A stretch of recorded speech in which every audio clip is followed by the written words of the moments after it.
Greetings to everyone. In this video, I'm going to explain about valence bond theory to explain the magnetic properties and structure of coordination complexes. This theory was proposed by L. Pauling and Slater, and it gives a satisfactory information about how the overlapping takes place and what's the structure and how it related to the magnetic property of the complexes. And let's discuss the major postulates of valence bond theory.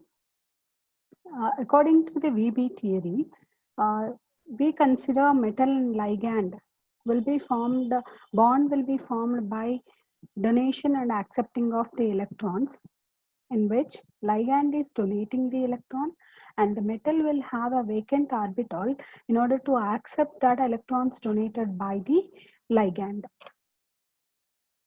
But as we know that the overlapping will take place only when the energies of the both orbitals are same. So in order to get a similar same energy levels of orbitals, there is a concept called hybridization is introduced, and the hybridization of orbitals will result in equal energy orbitals, hybrid orbitals. And that hybridization may involve s, p, d orbitals, and it gives a new set of equivalent hybridized orbitals with definite directional properties. So the hybridization of one particular metal will define the geometry of the complex. And here I just listed few of the hybridizations which are possible.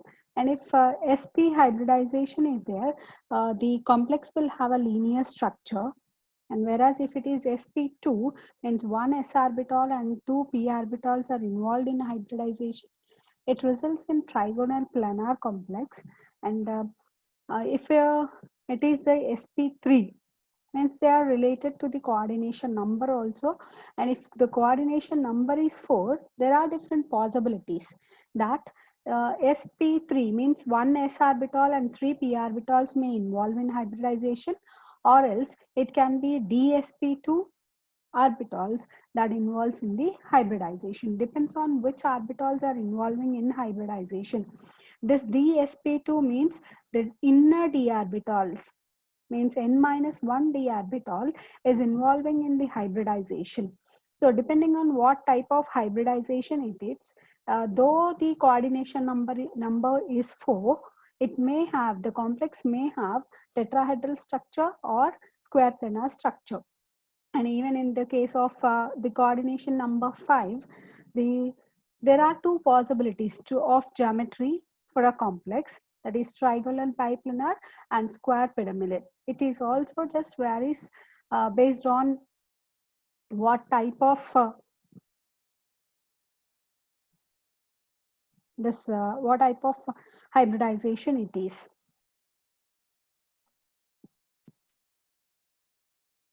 In case of coordination number 6, here also we have two possibilities, that either inner d orbital may involve in hybridization or outer d orbital. So if it is inner d orbital, it becomes T2 sp3 hybridization.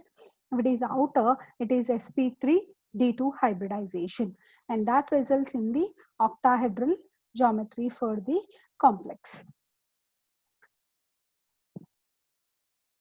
The d orbitals that involves in the hybridization may be either, as I told, it may be either inner n minus 1 or outer d orbitals. It results in low spin and high spin complexes respectively.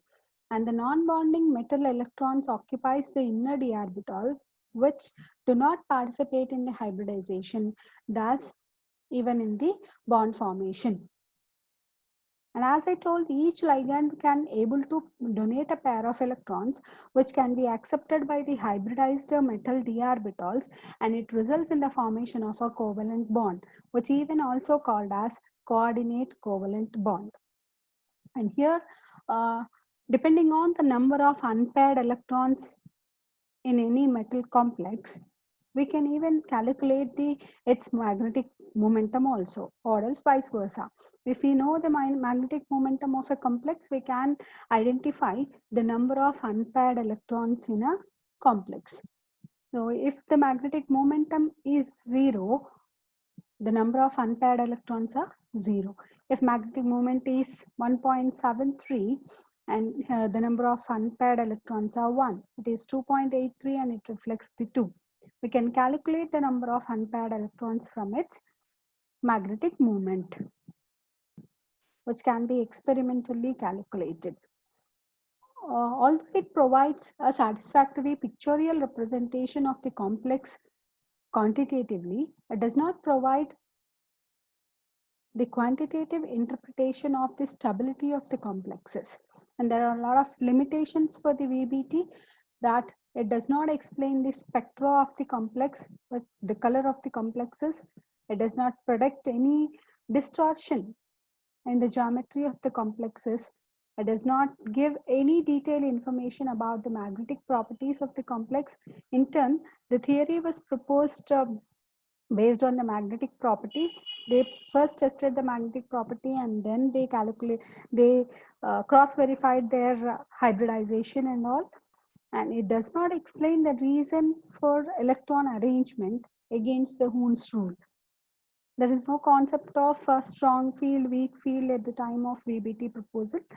So why the electrons are arranging against Hund's rule, there is no explanation by VBT, and it does not provide any satisfactory explanation for the existence of inner orbital and outer orbital complexes.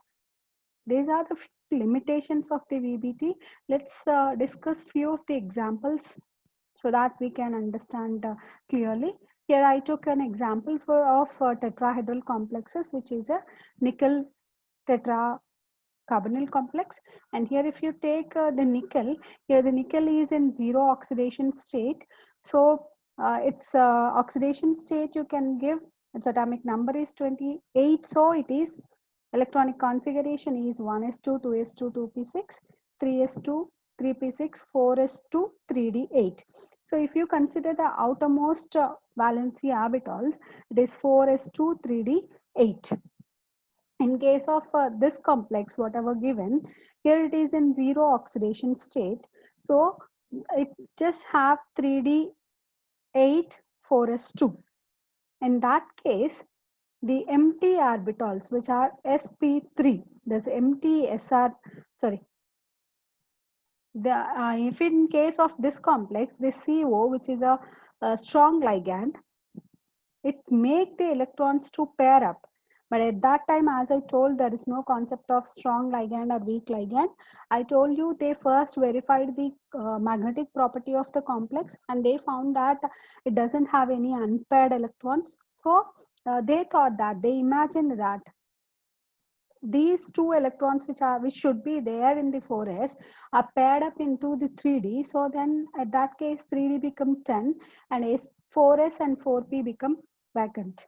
And then this 4s and 4p orbitals will undergo hybridization and results in sp3 hybridized orbitals, which can accommodate the entry of the 4 ligands, which donates the electrons into the hybridized orbitals. Even in case of nickel tetracarbonate, here in this case, this is -2.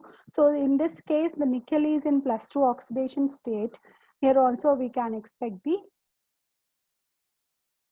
same type of, here we can expect the hybridization, which is dsp2, because they found that uh, there are no unpaired electrons and hence we can expect its hybridization. If you take even octahedral complexes also, octahedral complexes coordination number is 6. As I told, it can be an inner orbital or outer orbital. The example what I consider here is an inner orbital complex.